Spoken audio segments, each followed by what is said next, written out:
Hello everyone, it's me Clayton. I just finished watching Expendables 4. Now, the Expendables movies have always been a throwback to classic 80s action films, but after the third one, which was actually genuinely pretty fun, I figured it was time to put the franchise to rest.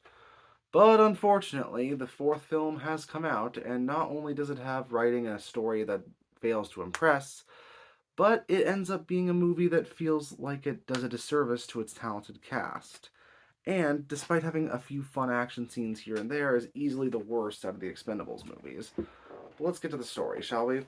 The story follows our main team of mercenaries, the ones who agreed to come back at least. Sylvester Stallone, Dolph Lundgren, Jason Statham, Randy Couture, etc., and teams them up with some new guns like Megan Fox, 50 Cent, and a few other characters, as they have to stop a terrorist played by Tony Jaa from using a nuclear bomb to start World War III. But when it seems like on a mission that Sylvester Stallone's character has met his end, Jason Statham is removed from the team, and he has to find a way to help out his friends while they're ultimately led into a trap. And basically, it's one last big mission to save the world before time runs out. So yeah, it's a typical action movie setup, but the bad thing about the film is basically all on the screen.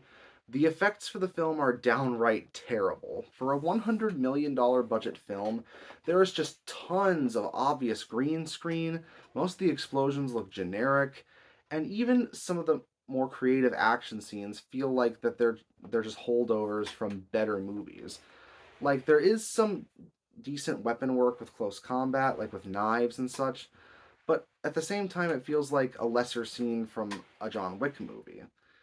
In fact, I think the most interesting weapon used in this movie is the chain used by a woman named Lash, but it's only used for a couple of scenes, and when that's the most standout action moment for me, that's really showing how uncreative the action is. And the acting isn't so great either.